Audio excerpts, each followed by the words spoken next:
which is a good segue Absolutely. to talk about one of your recent experiments with Jimmy Moore with about like consuming high amounts of protein. So can you tell us like Yeah. why did you do it and what were the results? Yeah, yeah. We got a lot of backlash for doing it, but so basically, so Jimmy Moore and I are doing a podcast called the Keto Hacking MD podcast, and what we're trying to show is that a ketogenic lifestyle is extremely important. It's the basis for pretty much everything. But if you just do nutrition in a bubble and you don't start addressing other things in life, that modern life that are affecting us, like sleep, stress reduction, exercise, that you're probably going to stall and not have the degree of success that you're looking for. So one of the experiments that we did was a 3-to-1 protein to fat ratio. So Dr. Ted Naiman sometimes will recommend for a short period of time for his patients to do this kind of diet where you're basically trying to increase metabolism and lose body fat. And so we wanted to test this theory because in the keto world right now there is this question of, is protein or fat really the predominant macronutrient that causes satiety?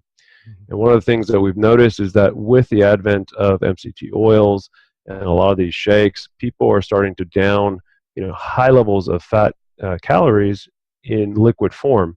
And yeah, they're getting ketones from the MCT, but is that actually really healthy, and are they going to lose weight, which is a lot of what people do keto for. And so we wanted to see, okay, does protein cause satiety? Is there a negative outcome from doing a very high protein diet? So the 3 grams to 1 gram protein to fat ratio, and we basically eliminated carbohydrates to try to get rid of that confounding variable. In his protocol, he does recommend 30 grams of carbohydrates. So Jimmy Moore is on one scale, still struggling with some weight loss, does have some insulin resistance, and then on my end, I have very low body fat percentage and no more insulin resistance. And so we wanted to see the different range and what the response would be. So, and we documented this with blood ketone levels and a Freestyle Libre flash glucose monitor. So it's not continuous. You have to put the monitor over it, but I'm so OCD that I checked it every like 2 minutes. So I had a pretty good documentation. And before we started, I did a body impedance analysis. So I have a machine that does basically body fat percentage, lean muscle mass, water weight. And so my body fat percentage was about 8%. So I was very keto adapted. My initial ketone levels were very high in the 4s, and my glucose usually ranges about 60 fasting in the morning. So what I noticed personally was that consuming that much protein, which for me was about 195 grams, and no fat essentially, or very little fat, about 60 grams of fat, I had precipitous drop in my ketones, my glucose level started going up, and I felt really bad. And so I tell the story that before I became keto adapted, I would eat a meal, post-meal I would have a hypoglycemic episode, I would have that postprandial stupor, I would feel horrible, and then I would be hungry 30 minutes later, which is classic, right? Since being keto for 13 years, I do not get that experience anymore. I do not get that postprandial stupor. And so when I started eating this way again, that's what happened. I started feeling kind of full, but not in the full sense where I feel keto adapted and I'm just at a good energy level. I had that kind of heavy stomach, and then afterwards I would feel hungry 30 minutes later, and my appetite level actually increased. So I was hungry more frequently, and I was starting to think about food again. So I went the 7 days, did add some lean body mass, about 1.5 pounds, and did drop a little bit in terms of fat mass, although there is some variable degree of uncertainty with the test. So whether or not I actually did that, I don't know. But I felt like I had more muscle mass. But the takeaway for me was that I didn't like the way I felt again. So I didn't like feeling like I was always thinking about food. I was always hungry or having that postprandial stupor.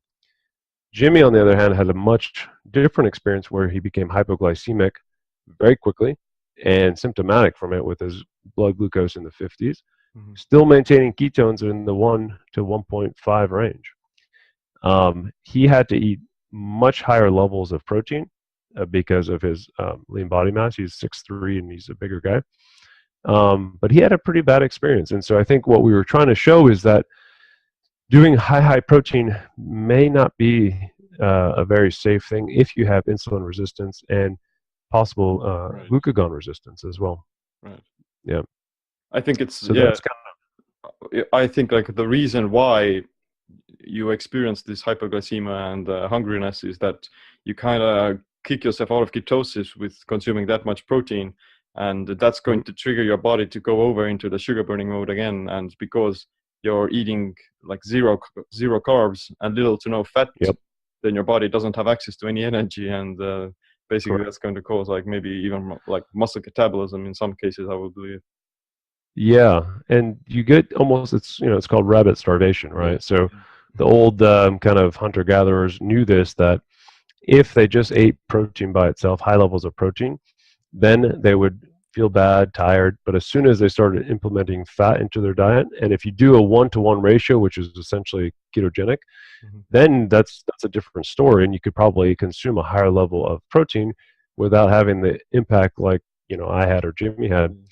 And that's one of the things that I think is not talked about enough, is that the hunter-gatherer society, they would eat mostly the organ meats. They would eat the liver, the adrenal glands, the tongue, the parts Heart. of the animal that had the heart that had a lot of fat, Mm. and then the lean muscle they would throw to the dogs.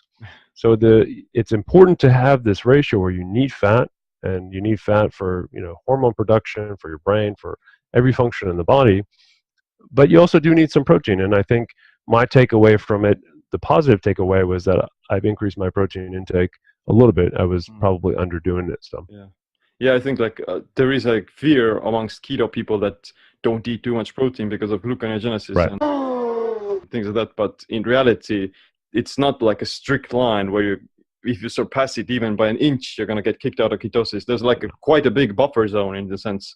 I could imagine you could consume like in your example, you were saying you consume like 190 grams of protein every day. So I would Yeah. suggest like maybe if you stay around 170 and 180, you can safely be always in this keto state all the time still. Yeah, yeah, and I think obviously taking into account exercise, Yeah. activity level, how much fat you're consuming. I do a BMR, so I know kind of my basic metabolic rate around what it is. I'm not trying to lose weight. I'm trying to maintain where I'm at. So I can get into a situation where I can calculate exactly how much I probably can consume. I've done this for so long that I don't need to calculate, and part of what I really like about it is that I know exactly what works for me. So I don't have to sit there and do my macros and calculate, unless I'm doing an experiment where then I kind of want to document, okay, this is what's happening, this is what I'm consuming, so that people understand, okay, this is what has changed.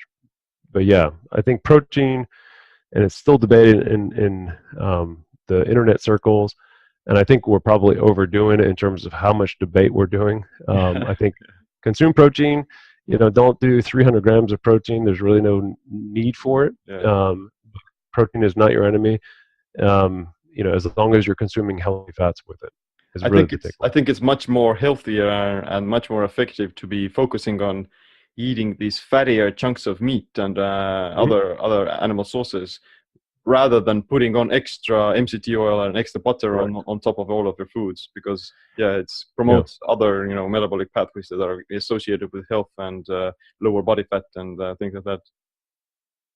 Yeah, and I think that's kind of part of what I mentioned earlier, where with the really push for MCT products, bulletproof Right, coffee, right. all these products, which I'll be the first to say I have some MCT oil in my morning coffee. Right now, I'm doing more of a matcha tea because I'm trying to get the Hmm. antioxidants, but you can have a little bit, just don't make that your primary source of nutrition, and then skip on the protein because you want to stay in ketosis. I think that's what we're seeing, and especially when you have keto becoming so popular, a lot of products coming to market, and that's the danger. And so I can understand from the protein camp of the guys like Keto Gains and who are promoting more of a 1-to-1 diet, that you need to have protein. Don't skip out on the protein.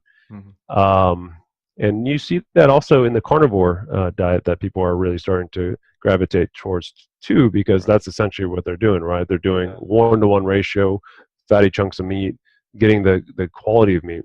Mm. The other thing I'd like to say just on in terms of oils is that, or fats, is that, you know, we've been telling people that saturated fats are extremely dangerous, but we have to be careful now that we don't just do MCT based oils as our own source of fat. We need to have a wide range of, you know, saturated, polyunsaturated, and unsaturated fats. Mm.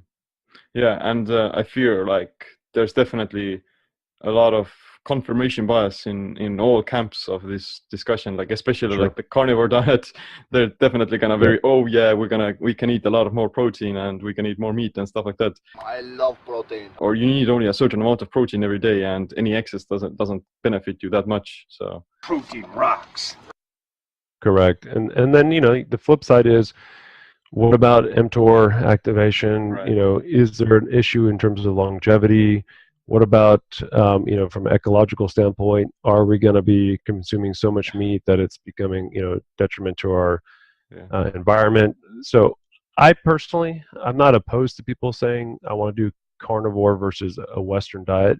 If you had to choose between the two, carnivore hands down. Yeah. For me personally, I like a variety of foods. So I like to have other foods in my diet. And so eating meat, only meat for the rest of my life, I don't think I would like to do that.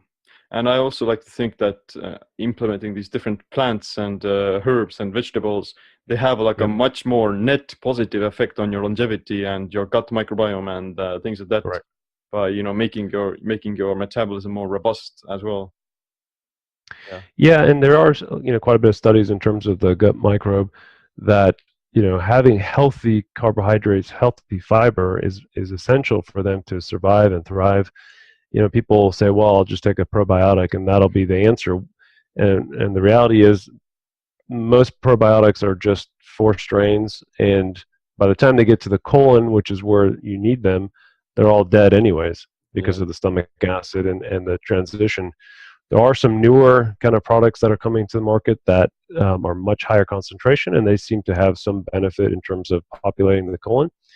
But I would rather do it from a natural source of, you know, healthy carbohydrates like greens, vegetables, asparagus, things like that, where you get more of the micronutrients as well, which are essential. Yeah, I totally agree. And you get them in a more balanced ratio as well, in a more natural way. And yeah, and I think, you know, you really want to go back to eating real food, right. You know, not processed, not trying to hit your macros so you avoid carbohydrates completely.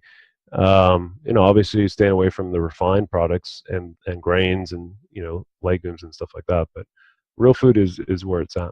You know, you can get rid of 90% of your liver and still function. If you get rid of 1 more percent, you have full-blown liver failure and you die.